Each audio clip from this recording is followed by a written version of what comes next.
Hey there, and welcome back to On Thriving, Astrology, and More with me, your host, Taylor Schuler. I am very excited to finally release, this is another episode from the quote-unquote archives of 2022. This was a really important episode for me personally to record. The guest, Lauren Schwind, is a really phenomenal person, and the work she does is really important. And the way that she was vulnerable and open on this episode was everything and more that I could have hoped for. My intention when I started this show was to have people tell their stories about life, about overcoming things that were difficult, about understanding the meaning, the lesson, the invitation, and a challenge that was presented to them, and to talk openly about it because we all go through stuff.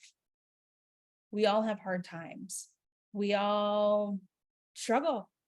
And one of the things that I find to be helpful is when we're open enough, vulnerable enough, strong enough to be vulnerable, like Brene Brown says, strong back, soft front, wild heart, to share our story. And so Lauren gave me the privilege of being able to consult with her chart and also for us to witness her story. So I will introduce Lauren. Lauren Schwind helps overwhelmed artists and designers who feel stuck to reframe their artistic practice as ritual so they can reclaim their creative magic, find their flow, and follow its momentum. And Lauren tells us about her journey and how she found it. And it involves coloring books, surprisingly, and astrology and the pandemic and being an artist and a teacher. So I hope you enjoy this episode. Let me know in the comments what questions, what do you love about Lauren? And I hope you connect with her. So here we go.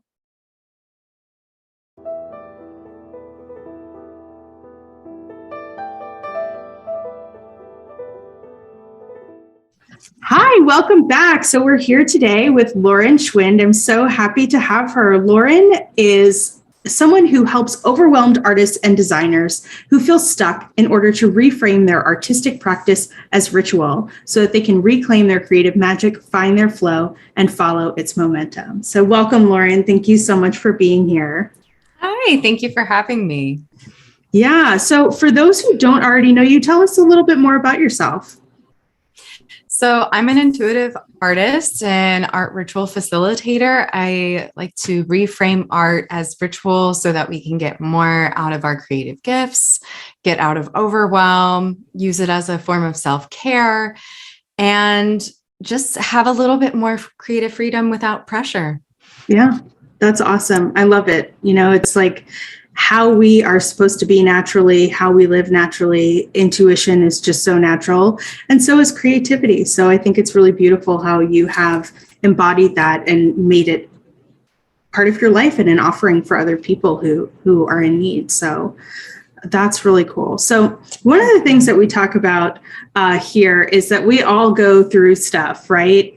And unfortunately, we don't talk about it all the time because of stigma, because of society, because of the past, because of all the things.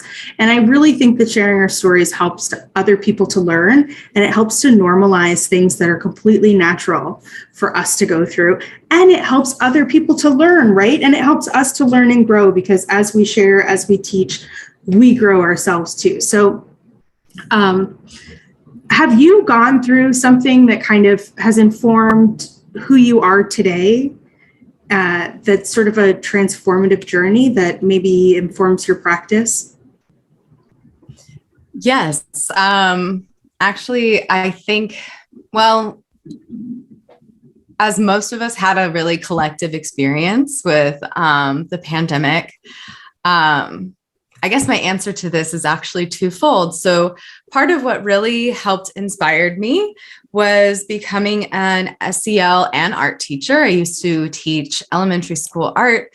And when we started working online, I was asked to infuse social emotional learning into art And as I did that, as I learned from my co-teacher, which was so great to work with another teacher for the first time in my teaching career, as most art teachers work alone, I got to learn so much about SEL, about the tools of regulation, and that really helped shape some of what I do today with art as ritual, because I saw how supportive it was for my students. And I wanted to see that same support for adults, that we all need more regulation around really intense times.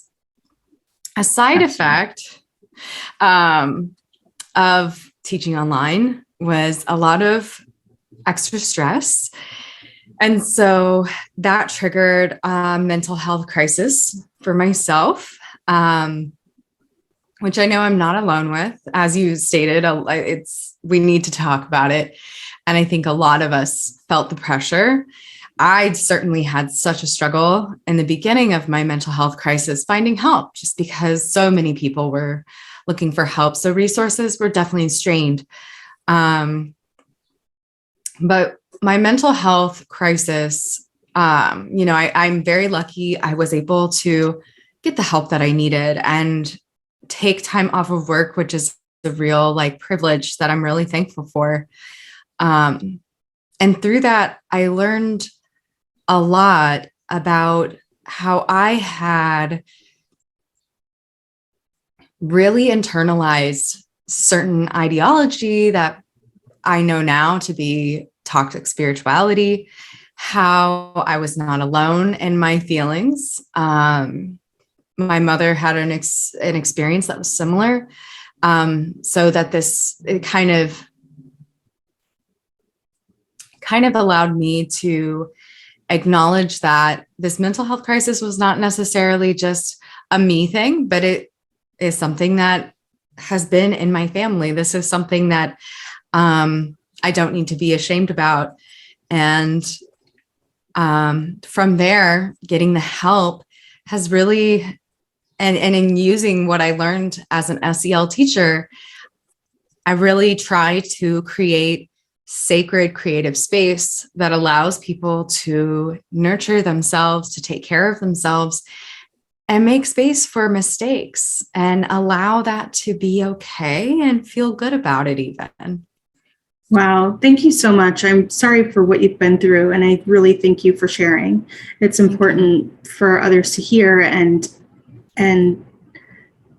I can tell that there is a compassion in you. I'm sure it has always been there, but these experiences can soften us, right? They can kind of bring us some kind of compassion and help us connect with others. And you're right. There's a nationwide, global-wide mental health crisis right now. So we're all experiencing it individually, but access to resources is really, really difficult. And that's one of the other things that I love to talk with folks about is, what resources did you find? What did help you? And, sometimes it is just okay, we have insurance and we got connected to a medical professional to help us either talk or to do things. But sometimes there's other things that are helpful too, that are outside of conventional wisdom. So are there any things like that you found along your journey that you found helpful?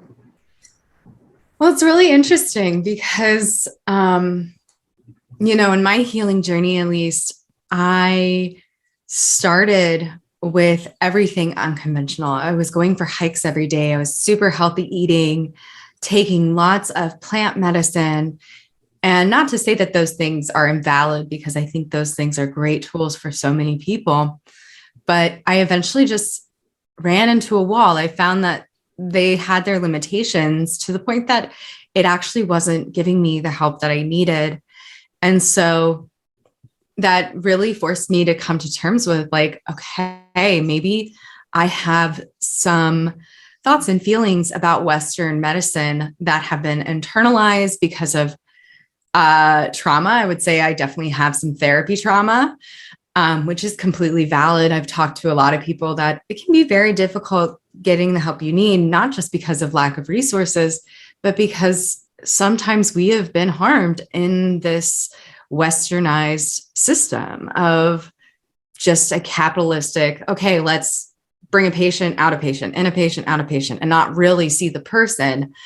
But what I found that helped me was I started with therapy, got into group therapy, intensive outpatient specifically. That really helped me out. And group therapy specifically, I think, was one of the greatest tools that I had never even considered until I got into that place. But what I found with group therapy, being in community, was I had so many people to share their tools and their experience. And that became really powerful. And one of the tools that was shared with me was positive affirmations. And that was kind of an interesting one, because as I was dealing with, okay, my internalized struggle with toxic spirituality and coming to terms with, okay, maybe I do need some Western medicine, and being very anxious about that, I was like, okay, let's try this. So I downloaded an app and put a little alert that sent me a positive affirmation every hour. And it just felt really good to, there were some that I would like, okay, that wasn't really helpful, but it didn't make any switches turn off, but it became like just one of those little things to support me throughout the day, especially if I'm like constantly being on my phone or looking at the news, because that also created so much anxiety, still does. Have to balance that. Having that little reminder, some message, really did make an impact, I think. And so that was a really big support.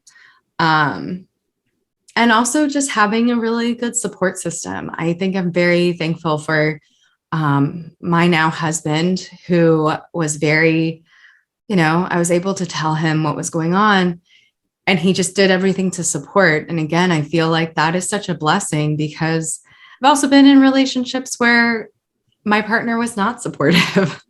I have had other mental health struggles that were not well received. And that, again, I have to come back with so much gratitude, because those things are also so rare. Having a good support system is super key, and I'm very blessed by that. Yeah. Wow. Thank you.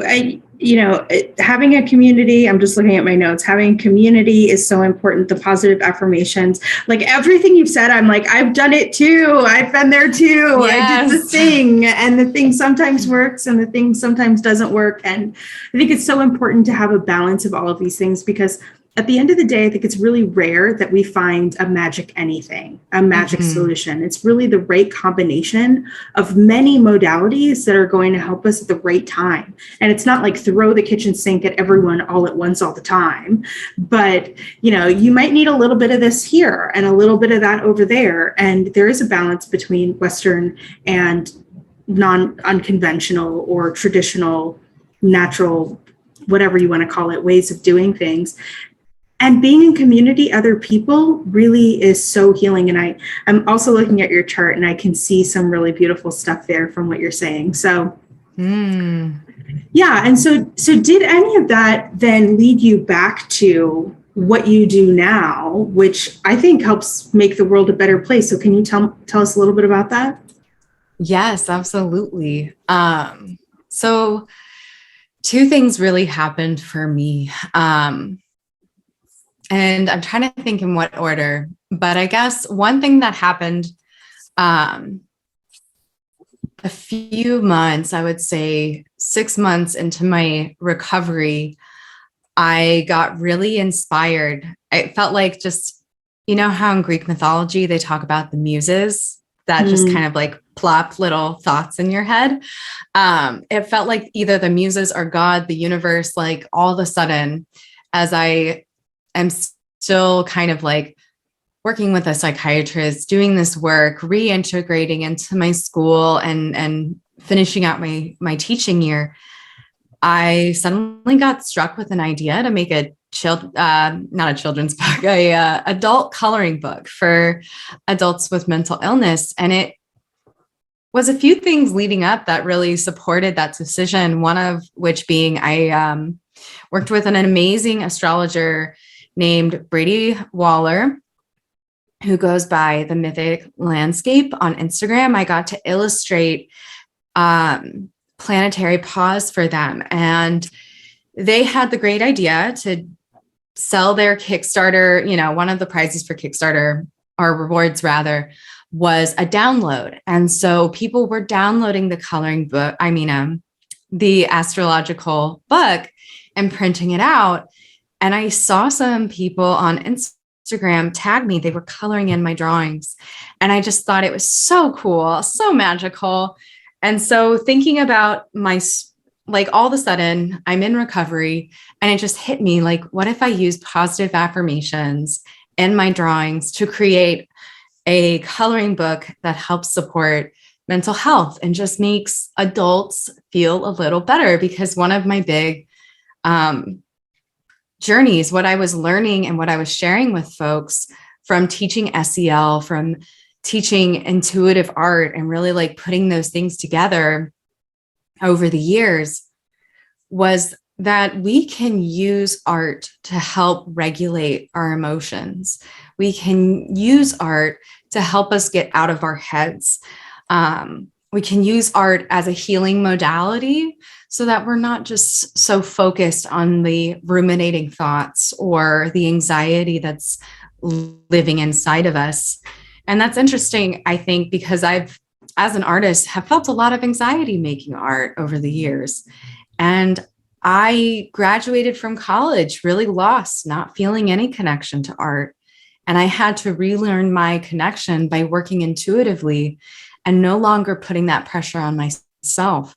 So through the pressure cooker that was 2020, 2021, I really kind of distilled this passion for supporting folks by using art as a way to care for yourself, to also use art ritual to get out of the slumps that happen in our creative practices and really move with so much more ease and inspiration, so that we're feeling really connected to ourselves, our creativity, our inner child, all that good stuff. I love this story. It's so beautiful. It's beautiful because you're creating beautiful things, but it's also beautiful because you're illustrating for us that it really is, you don't know where the journey will help you end up at the end of the day, or the end of the journey, or if there is an end. But you don't know what is ahead until you start going, and then you can look back and be like, wow, I did the thing for the person, and then other people did stuff in response, and now I do this thing, and it just kind of falls into place. And I'm sure a lot of folks can relate. I can certainly relate to that. Had very similar experiences where for many years people are like, Taylor, you do all these different things and it doesn't make any sense, and I don't really understand, and are you ever going to just hold down a job? It's like, you know what? I needed all of those things to inform me, to then help me be where I am today and where I'm going to be tomorrow, right? And absolutely. Yeah, I certainly relate to the coloring book and mental health and helping us to regulate our emotions. That's awesome. I've done it myself. I have family members who really got into the mandalas and all different kinds of things when they've been going through their own mental health struggles as well. And at one point it felt like there's a lot of this thing going on with my family, like texting, like, did you see the new coloring book? And so it's wonderful. And I love that you put the positive affirmations in there too. I also do the text messages. I get the emails, and yes, yeah, the news can be a lot, right? It can be a lot to see that and take it in every day. And I think there's something to be said for being aware versus being inundated and not having boundaries, that you need to care for yourself, because at some point we are aware, right, of all of the horrible things and atrocities and trauma that happen every single day.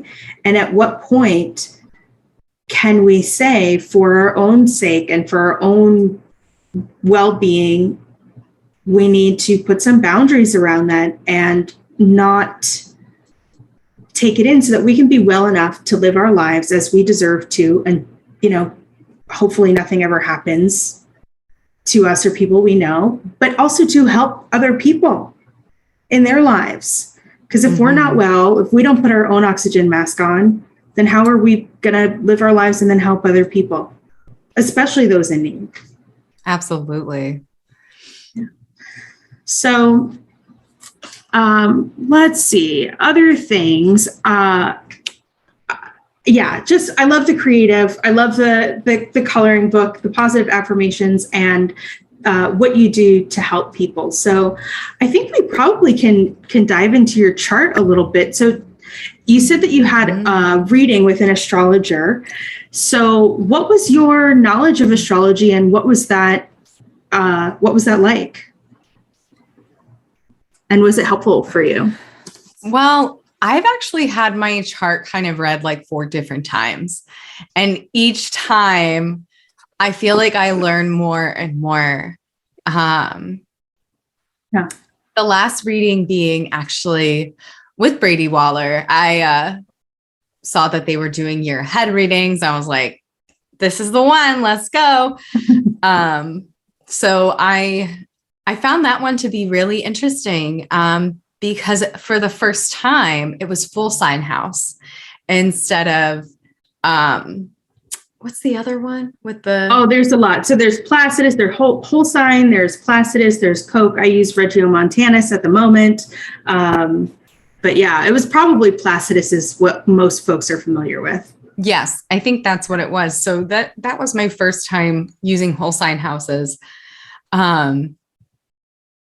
And I will say, I think I resonated with it a little more, probably because I didn't have a stellium in the 6th house anymore. I'm going to be honest. It was just to get all that in a different house. Thank you. Yeah. So maybe there's some favoritism there because of that. But seeing my chart and whole sign house was just really interesting because it's not that everything is completely different. It's just that there are certain indicators that are a little bit more shifted. And I found that to be an interesting shift because having a night chart and having such a condensed in one area night chart can seem a little intense. I think it definitely reads really heavy.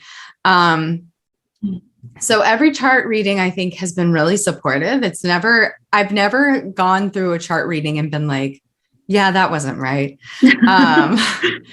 I definitely, except for, one person who indicated a few different things. I can't even remember what their reading of it was, but it didn't even have my ascendant being in the same. And I was like, I am a Cancer rising, and I resonate with that very, very heavy.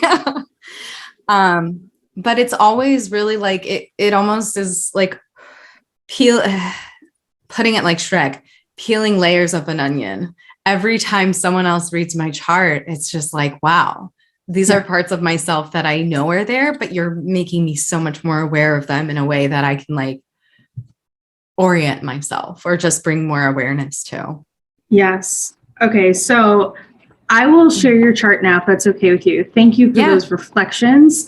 I love that. That's what I love about astrology too. If you can have your chart read again, and I mean, not every week, but throughout your life or once or twice a year, especially by different people. I mean, I don't know if you saw the same person every time. It sounds like you didn't, at least 2 different people. You really do get different insights because every astrologer, just like every person on the planet, has had different life experiences. And so they've learned things differently, but they've also learned through their clients. That's something not everyone talks about, but we learn through our clients. We know some basic things, but then the clients help us to learn. And then we kind of collect that data and we're like, oh, okay, this can help the next one. So here we go.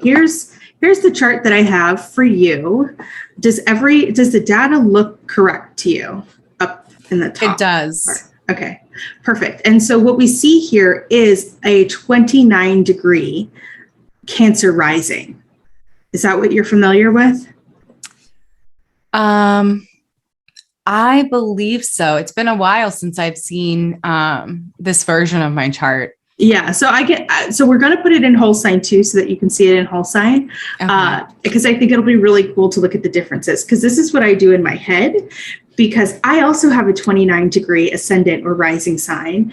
And so it can be really tricky to go from, okay, if I'm at the anaretic degree, between 27, 28, 29 degrees of a sign, the very last degrees of a sign, yes, that's my rising sign or midheaven or other angle, but using different house systems dramatically changes the chart, and there are shreds of truth.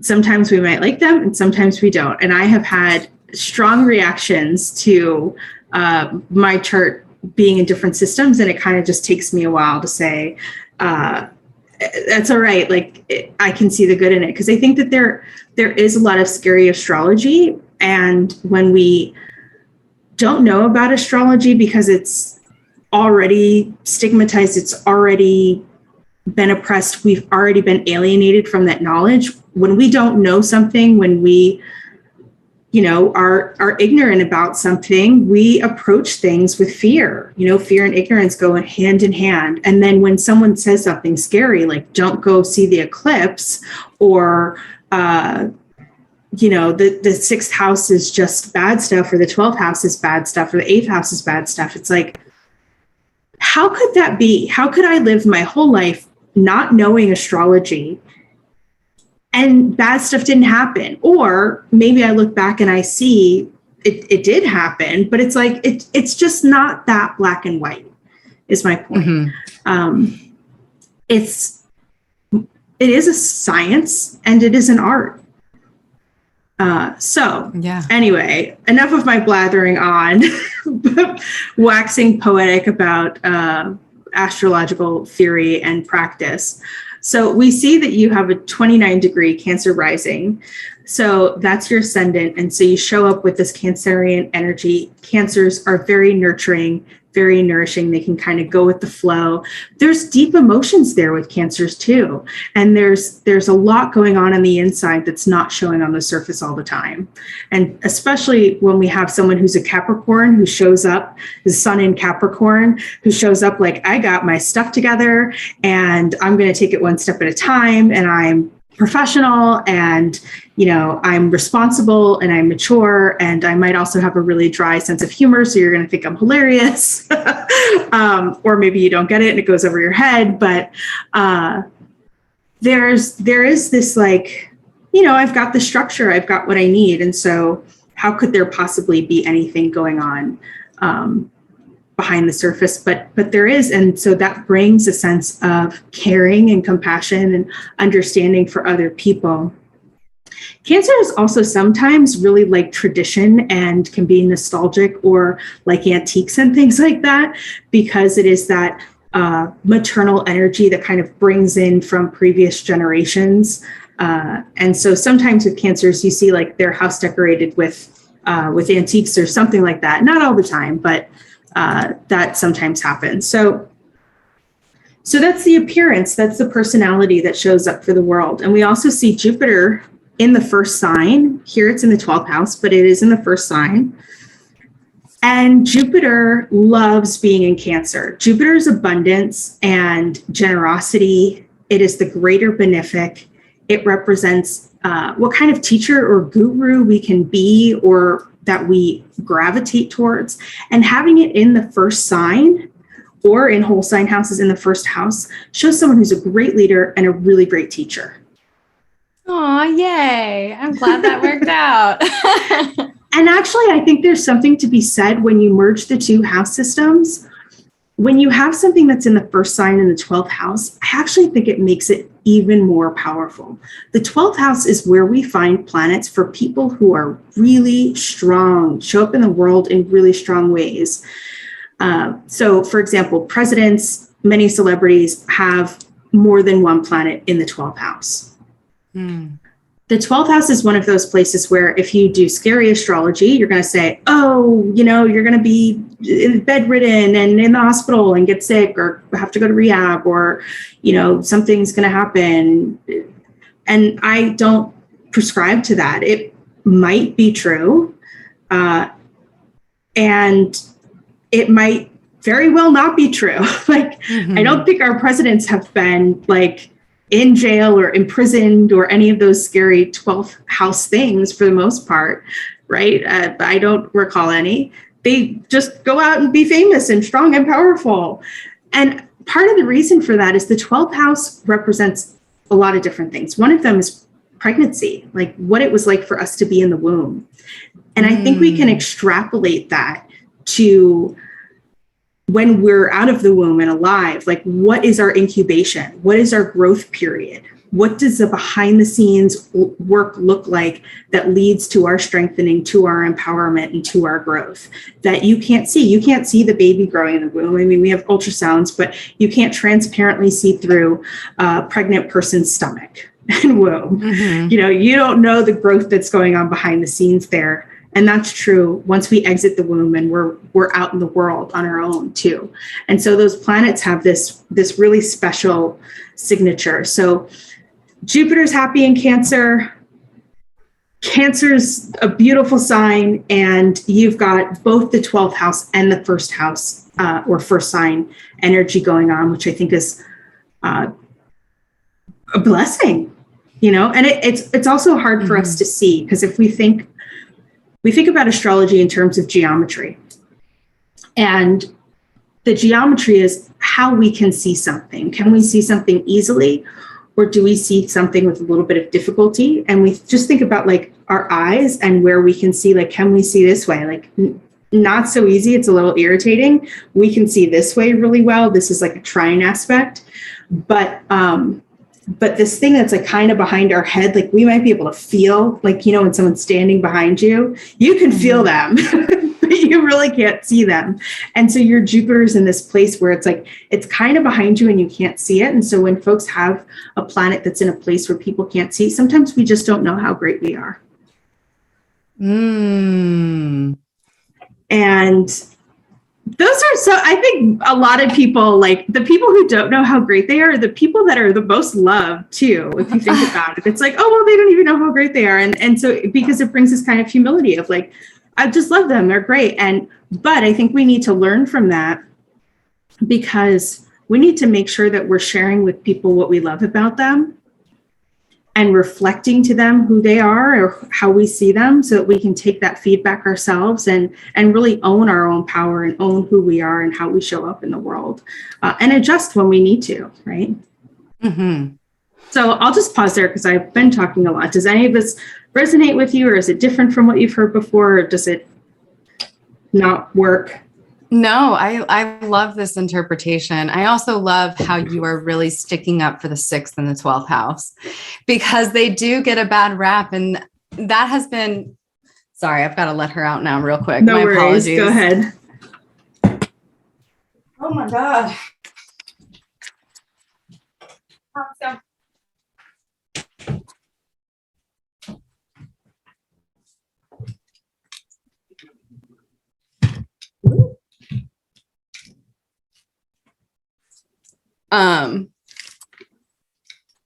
So what you were saying about the 6th and the 12th house, I just really appreciate it, because as someone that has such stuff going on there, it has made me had to pause a lot when people are reading for me and like go, okay, what does that really mean though? Or like, not that anyone's been super doom and gloom necessarily, but how can I interpret this in a way that is not necessarily the most doom and gloom? Because the 6th house is sometimes known as the house of sickness, or I've even heard the house of slavery, which I took as like, okay, maybe this is a house that's more of service, because that's not really what this means at this point in time of history. Like, what can this actually mean in this modern time? And that to me has been, okay, I'm to live a life of service. And that wasn't necessarily something that I didn't resonate with. So I just really love what you're saying about the 12th and the 6th house, but I've never heard that connection with the 12th house and pregnancy. And I think that stands out to me, because my mother had a really interesting pregnancy with me. I was 10 days late. I didn't want to get out. I joke that I think my I wanted to wait until my Venus was also in Capricorn because my Venus is retrograde at 0 degrees. So I was like, come on, I want all of it. And thankfully she got me out of there before that could happen. I like having a Venus in Aquarius. I think it's light. But I love that connection. I think that I'm going to ruminate on that for sure. Oh, good. I'm glad. I think that we have enough out in the world that is out there to help us get down on ourselves that we don't need this adding to it. And actually, I think it perpetuates the alienation from tools that can empower us, like astrology or anything else, when we perpetuate these things that are from ancient times and are based in archetypes and experiences and millennia of experience, but they also came from people who were more focused on if there was going to be a war and who was going to win and do we need to replace the king. Right. Astrology wasn't used in this way. So anytime I can share something that's going to help folks out, I'm happy to do that. And I don't think it's toxic positivity because I'll be straight with you, like if you're sick, like I'll tell you what, I won't tell you why. I don't want to say why, like I know everything. I don't know everything, but like you want to go there, we can talk about it, but that's not where I'm going to go first. And the sixth house, slavery, you could say coworkers instead of slavery, because I'm sure we do still have slavery in parts of the world and we have horrible things that happen with work. The majority of us today and those who are watching and listening to this are not going to be in a situation like that. And so how do you have a house of something that it's not applicable? It just doesn't make sense because a chart really does represent our whole life. And so how could we have not a part of our life? And so there are other ways to interpret the sixth house. And I think one of them, you can say service, you can say like living a life of service, but I actually like to think of it as developing expertise in a very specific set of skills that are needed to share with the community, that are needed to help, that are needed to teach. And a lot of the time, it's a kind of skill that's passed on, whether we know it or not, whether it's intentional or not, from our lineage. So it could be like someone in the community, like an aunt or an uncle, or like a neighbor or a teacher that taught us something. Or it could be, it comes from our maternal or paternal line. And there are folks who are not connected with their biological parents. It can be biological, it can be adopted, it can be whatever. There is magic in the world how we get these things, right? And it's going to be different for everyone. So folks with a sixth house that have a lot of planets or a heavy emphasis may or may not experience illness, may or may not love their pets. The pets are another sixth house thing. Some of my first readings I gave were to 2 veterinary students at Cornell University, and they didn't tell me that they were in the vet school at Cornell. And I just saw something going on. I think it was like a Saturn-Mars connection in like the third and the sixth house. And there was also some Pluto there. And I was like, someone might be doing surgery on small animals. We're like, yeah, we're in vet school. So, like it could be work tied to small animals too. Or it could just be, hey, I'm here to help people heal or to teach, because service doesn't have to just be like, I'm giving all the time. I think there's this connotation of service that's like, I don't get anything and I have to like, work myself to the bone. Right. That difference of service and servitude for sure. Yeah. So with that said, we've had this in, before we go. Yeah. Is the sixth house associated with Virgo? Yes, it is. Yeah. Okay. That has been a really good help for me connecting it with Virgo, because that, as my moon in Virgo, I'm like, okay, I understand that part. Yeah, that's a great connection that you've made, that moon in Virgo. So we'd say that Virgo is the natural ruler of the sixth house is one way to put it. Okay. And when we talk about signs and houses, it's kind of like the difference between an adjective and a noun. So nouns are usually found in houses and adjectives are usually the signs. So having Virgo rule the third house would suggest that the nouns of communication and neighborhood, neighbors, siblings are going to be of a Virgo nature, with the adjectives of caring, healing, discerning, analytical, things like that. And so having your moon in the third house means the moon is your emotions, it's your body, it's maternal energy. So it can describe what kind of mother you would be or what kind of mother you have or had. And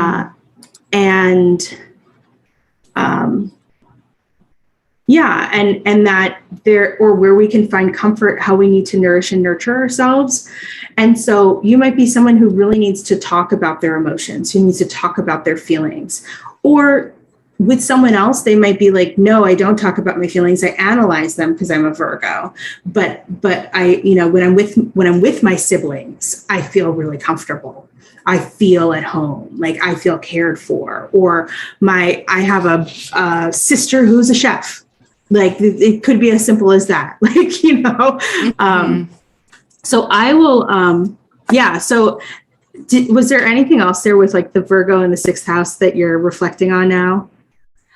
No, I think both of those are good points to like lead on. I'm not so upset about my sixth house. I really appreciate that reflection. Oh, good. And you know what? Actually, before we go, the other thing I wanted to point out is that I love your seventh house in Regiomontanus, or another house system that puts the planets in your sixth, because you end up having your North Node and Venus in the seventh house. And how amazing is that? When you were talking about it was community who helped you when you were going through your crisis. Aquarius is community. And so it tells us that seventh house represents the partners, the kind of, whether it's a spouse or a business partner or just like a partner in life. It shows you that your partners are of an Aquarian quality. They are forward thinking. They could be scientific. They're certainly community minded. They want to make the world a better place. And so actually finding community as a partner in your healing and having the North Node there, which is sort of like the end of an arrow. It's like what the arrow is pointed at. It's where you really need to move towards. It's asking you to move towards the partners, asking you to move towards this future-oriented community who's really going to help and support you, Venus, in a Venusian relationship, loving, beautiful way. And it's interesting too, Venus represents money, that when you had this beautiful thing that you did, the coloring book, the astrology art that was in the Kickstarter, was a community of people, Aquarius, who Venus were giving money for this beautiful art, which is another Venus thing. And it was like, yes, like the energy was here, go towards that. It's working for you. So I love to see that too. Now I'll share your chart. Any reflections on that? No, I really feel with that. And I think that's also why I'm gravitating towards private work, because having that one-on-one connection with people feels very much Venus in the seventh house, having that like, we commune together in this tight way, rather than like necessarily 11th house, which is like, a lot bigger groups in scope. Yeah, totally. And okay, so now I will share your chart. So we see the ruler of, and this is whole sign houses.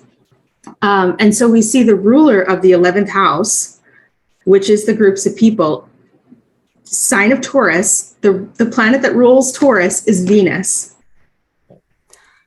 So even in the other system, your 11th sign is still going to be ruled by Venus.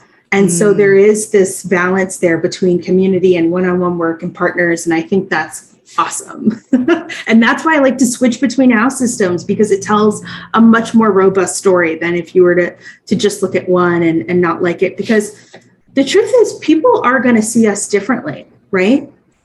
And if we can see ourselves differently and we can be flexible and, hey, I see myself like this and I evolved in my life and now I see myself in this way, or this person's from a very different culture and so they see me in this way, I think it can really help us understand that there's not this fixity to astrology that many people have a resistance towards, that there's like just fate and no free will. Like there actually is a lot of mutability and possibility that I find really empowering in astrology, especially with switching house systems. So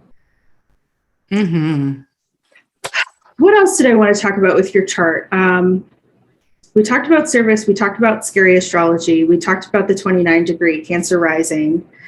And what we didn't talk about yet was the creativity. So excuse me, in this system too, there's still sixth house energy. You've got Mars in the sixth house, right? So like any way you slice it, it's like, hey, there's sixth house here. Like you got to pay attention to what's going on here. This is energy for you to work with. And Mars is how we take action. Mars is what we're willing to fight for, what we're willing. And I don't just want to say like fight in a violent way, but like what we're willing to take action towards. Like, what am I willing to put my energy out into? And I love Mars and Sag. I also have Mars and Sag and Venus and Aquarius and Sun and Capricorn. So we have so much in common. I love that. And Pluto and Scorpio. So, you know, how am I willing to take action to, whatever it is, to develop my skills? Are my skills going to be informed by Sagittarius foreign cultures, or my academic career, or what I've been learning, or because I like to travel? And then we can look to the other houses that Mars is in charge of. It's in charge of your 10th house. The 6th, the 10th, and the 2nd are called the career houses. They show us our money, they show us our reputation, and then they show us what we do on a daily basis. And it's kind of like, I mean, another way you could look at Mars in the 6th house is like, every day my daily routine requires me to take action on something, or requires me to move in some way. It also, Mars rules your 5th house of creativity. So the fact that your work would be creative, that you're being asked to lean into your joy and pleasure, are 5th house topics. In addition to creativity, sometimes it's children. So sometimes people with a big 5th house emphasis have children, and their children are their life. And for other people, their children are creative projects. Interesting. Yeah, and some people with 5th house really like to play games, board games, card games, any kind of chess, any kind of gambling. They like to play. It's the house of play. You know, let's just make a coloring book and let people play. Right? That's actually really funny that you say that, or mention that word specifically, because on Instagram, once a month, I try and set some time aside to do an Instagram live that I call creative play. So it's literally just, and a lot of it, what makes it even more interesting is a lot of what I do for creative play are 30-minute sessions that are deeply inspired by lessons I would teach when I was teaching SEL art. So very much from when I was teaching in the classroom, but taking that in a creative way and making it playful, making it something that we can kind of dive into in a way that makes it less high stakes. Calling it play allows it to be less of a project or work. One thing I've started thinking about is using the word flow, rather than creative work, doing creative flow, because to remove that pressure, that work, like slash it, like just heavy on the mind. So that really resonates and checks out as far as creative play for me, being something I try and do on at like noon for like people's lunch breaks so that they can just have a 30-minute session to use art for self-care and just play around. I love it. Okay, flow. Scorpio is the 5th house in whole sign, and Scorpio is a water sign. And so what does water do? It flows. And so when you're talking about creative play, you're like, let's flow. And the other thing that's really cool, Pluto is a generational planet. It takes a while to go through all the signs. I think it goes through Pluto the fastest. And so that's why as millennials are the Pluto and Scorpio generation. Why we kind of don't have a lot of us. We've got like people born between, I think it's 86 and 95 or so. Whereas Pluto and Leo has like it's like the baby boomers. There's a ton of them. Right. So anyway, it's generational, and also not everyone's going to have Pluto in Scorpio or Pluto in the 5th house. And you do have Pluto in Scorpio in the 5th house. And what Pluto can help us understand or learn about ourselves is where the energy for transformation and change and power lies. Pluto is our power, our seat of deep power. And so you have the power of transformative change when it comes to creative play and flow. And so, if people want to work with you because they're looking for that, they need to come to you. Like you got the stuff, you got the juice. I love that. I love that language is playing such a beautiful part in this conversation as well. Just like making those connections right now. It's like, yes, astrology is it's so transformative because there are certain phrases or words that we can use to connect all these dots and like start to put together a whole book that a chart really plays. I love it.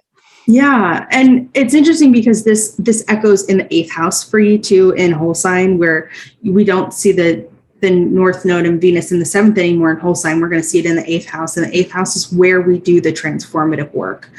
Whether that transformative work is in therapy or wherever it needs to happen, there's a lot of different topics in the 8th house. Usually I like to think of the 8th house as stuff that we don't talk about at the dinner table. So when I was growing up, at least, and probably when you were growing up, my family did talk about astrology, but like, I couldn't just like go to my friend's house and be like, let's talk about astrology or tarot. Like that wasn't a dinner table conversation. It was like, put on the TV, watch the news, like what TV show, what baseball kind of thing is going on. And the 8th house is like, do you have a mortgage? Do you have debt? Do you have an accountant? Do you have a psychiatrist or a psychologist? Or what are you grieving right now? And what is changing in your life? And what is kind of shifting right now? And so that's why the 8th house is another one of those like quote unquote scary things, because we don't talk about it. It's like, it's not scary. It's pretty natural. It's pretty normal. But it's really powerful if you do talk about it. So power and our superpower is found in the 8th house, because what kind of similar to that 12th house, that incubation period, that growth, if you can go through 8th house growth, like you have got a whole new set of armor, shells, muscles that you can go with. And so Scorpio and Pluto are natural rulers of the 8th house. And you've got that North Node pointing towards someone who does deeply transformative work on themselves and others. And that Venus there of it being in relation with other people and possibly being beautiful and possibly being a good sign financially too, if we've got Venus in the 8th house. So the last thing that I'll say is we see the midheaven at 20 degrees of Aries. And so I'll just talk a little future stuff. Jupiter transiting in the sky has moved into Aries. And so it's a big time to like kind of get seen in the public. But what it means for you personally, just to have a midheaven in Aries, is someone who is known for being an individual and being themselves and very unique. And I think what you do is unique and amazing. And who you are is how people want to see you show up in the world. So I think that's pretty cool. That really hits for me, and being that my artist name is Subnormalchild. Being being unusual or being different has been an identifier for myself. So this is actually my first time hearing that around a midheaven in Aries.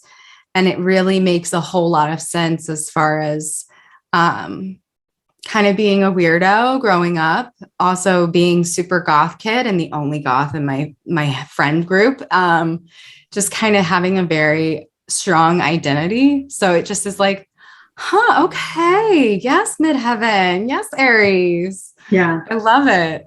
I love Aries. I think they're great. So, any last questions before I stop sharing the chart? Or reflections? Anything that you're like, I just want to correct the record, or no. like that? Okay. All of this makes a lot of sense. It's so interesting because, as you've mentioned, they're, bad houses, quote unquote. I think that's a really beautiful reframed, just thinking like, I took a Lindsay Mack course for tarot.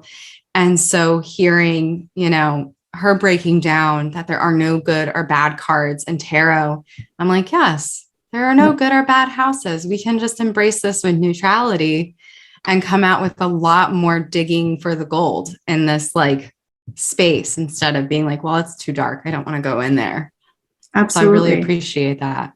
Well, thank you. And that's one of the things that I seek to do, is reclaim knowledge that I think we deserve to know in order to empower us. Because if we want to change the world and make it a better place, we are the ones we've been waiting for, and no one's going to do it for us. And we have to think about why these things have been taught to us in this way that's harmful. When things don't feel good, whether it's watching the news or hearing about an 8th or 12th or 6th house that sounds scary, or the devil card in tarot, or the tower card, or whatever it is, ask yourself why. And does it help you to, keep that belief in your life? Or what does it really help? It really helps to keep you down. Mm-hmm. And we don't need any more help with that, like I've been saying. So let's definitely reframe how we see all of this. So thank you so much for engaging in this conversation. If folks have a desire to connect with you or find the coloring book or anything like that, where can they find you? Yeah, thank you for asking. So I have a few things. I am Subnormalchild on Instagram. That's one great way to connect with me. That's where I share my drawings and all that good stuff. I also have a Patreon. It's sliding scale, so folks can choose the investment that feels best for them. And we do monthly creative circles. So that's patreon.com/subnormalchild. Subnormalchild.com is where you can sign up for my newsletter as well, which is where I share a lot of stuff, including early access to creative containers that I'll be launching in June. I'm really excited to work with folks one-on-one in a consistent way to create consistent change and transformation for folks. And you can learn more about those creative containers from my website. There's going to be an application put out soon for you to, tell me more about yourself, your journey, and make sure that we're a good fit together. Because that's also a really big part of what I want to do, is really create change for folks and make sure that I'm the right person to be of service for that change. Again, that's subnormalchild.com. And then lastly, I have a podcast as well that I hope to have you on, the Subnormal Podcast. And that's where I interview artists with spiritual practices, because what inspires us artistically is what fuels us spiritually. So I think that is it. And yeah, I look forward to connecting with folks and making magic happen, making some art. That's awesome. Thank you so much, Lauren. It's been such a privilege and a pleasure. Definitely check out Lauren, check out the Patreon, check out the website, check out the podcast. Anyone that is fortunate enough is going to be just blessed with abundant blessings of creativity working with you. So super excited to get on your podcast too. And thank you everyone for joining us today, and we'll see you again next time. Take care.